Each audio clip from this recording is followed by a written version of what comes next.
তৃতীয় খণ্ড, ষষ্ঠ পরিচ্ছেদ। यस्मात् मरतिरेव स्यात्मतृप्तश्च मानवः आत्मन्येव च सन्तुष्टस्तस्य कार्यं न विद्यते। ঈশ্বর লাভের লক্ষণ, সপ্তভূমি ও ব্রহ্মজ্ঞান। শ্রীরামকৃষ্ণ বলিলেন, বেদে ব্রহ্মজ্ঞানীর নানা রকম অবস্থা বর্ণনা আছে। সে পথ জ্ঞান পথ, বড় কঠিন পথ। বিষয় বুদ্ধির, কামিনী কাঞ্চনে আসক্তির লেশমাত্র থাকলে জ্ঞান হয় না। এ পথ কলিযুগের পক্ষে নয়। এ সম্বন্ধে বেদে সপ্তভূমির কথা আছে। এই ৭ ভূমি মনের স্থান। যখন সংসারে মন থাকে তখন লিঙ্গ, গুহ্য, নাভি মনের বাসস্থান। মনের তখন ঊর্ধ্ব দৃষ্টি থাকে না, কেবল কামিনী কাঞ্চনে মন থাকে। মনের চতুর্থ ভূমি হৃদয়। তখন প্রথম চৈতন্য হয়েছে, আর চারিদিকে জ্যোতি দর্শন হয়।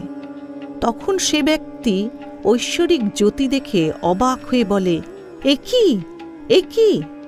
তখন আর নিচের দিকে অর্থাৎ সংসারের দিকে মন যায় না। মনের পঞ্চম ভূমি কণ্ঠ।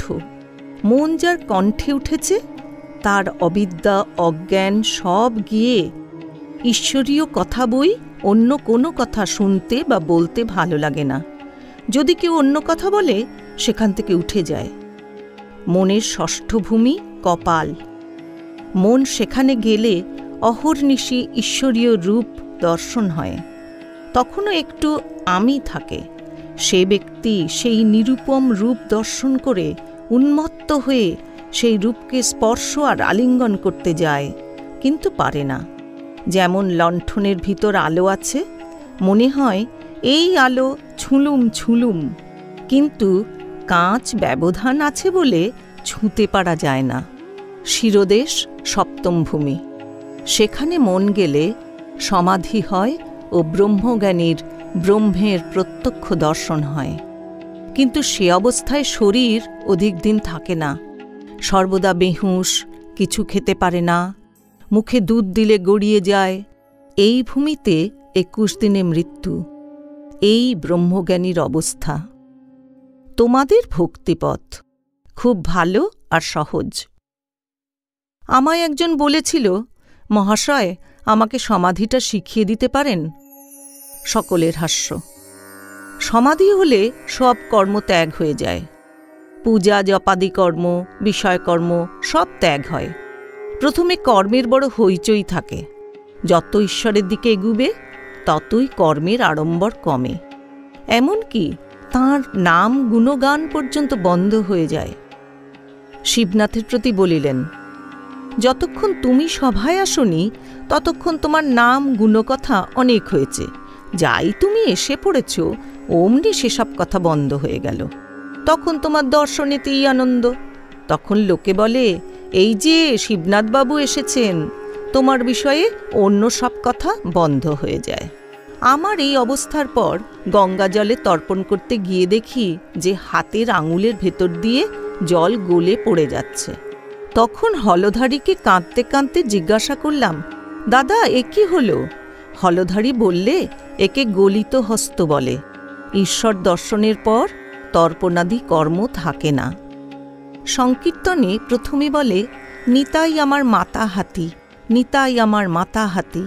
ভাব গাঢ় হলে শুধু বলে হাতি হাতি।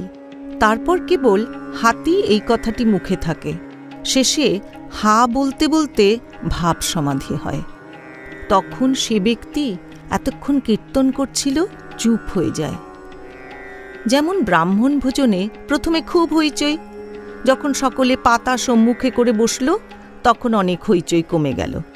কেবল লুচিয়ানো লুচিয়ানো শব্দ হতে থাকে। তারপর যখন লুচি তরকারি খেতে আরম্ভ করে তখন 12 আনা শব্দ কমে গেছে। যখন দই এলো তখন সুপ সুপ। সকলের হাস্য। শব্দ নাই বললেও হয়। খাবার পর নিদ্রা, তখন সব চুপ। তাই বলছি, প্রথম প্রথম কর্মের খুব হইচই থাকে। ঈশ্বরের পথে যত এগুবে ততই কর্ম কমবে। শেষে কর্মত্যাগ আর সমাধি। গৃহস্থের বউ অন্তঃসত্ত্বা হলে শাশুড়ি কর্ম কমিয়ে দেয়, 10 মাসে কর্ম প্রায় করতে হয় না। ছেলে হলে একেবারে কর্মত্যাগ। মা ছেলেটি নিয়ে কেবল নাড়াচাড়া করে। ঘরকন্যার কাজ শাশুড়ি, ননদ, যা এরা করে। সমাধিস্থ হবার পর প্রায় শরীর থাকে না। কারু কারু লোকশিক্ষার জন্য শরীর থাকে, যেমন নারদাদির আর চৈতন্যদেবের মতো অবতারদের। কূপ খোঁড়া হয়ে গেলে কেহ কেহ ঝুড়ি কোদাল বিদায় করে দেয়, কেউ কেউ রেখে দেয়, ভাবে যদি পাড়ার কারুর দরকার হয়। এরূপ মহাপুরুষ জীবের দুঃখে কাতর। এরা স্বার্থপর নয় যে আপনাদের জ্ঞান হলেই হল।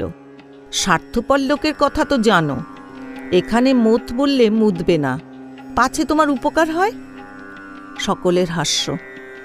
1 পয়সার সন্দেশ দোকান থেকে আনতে দিলে চুষে চুষে এনে দেয়। সকলের হাস্য। কিন্তু শক্তি বিশেষ, সামান্য আধার লোকশিক্ষা দিতে ভয় করে। হাবাতে কাঠ নিজে একরকম করে ভেসে যায়, কিন্তু একটা পাখি এসে বসলে ডুবে যায়। কিন্তু নারদাদি বাহাদুরি কাঠ, এ কাঠ নিজেও ভেসে যায়, আবার উপরে কত মানুষ, গরু, হাতি পর্যন্ত নিয়ে যেতে পারে।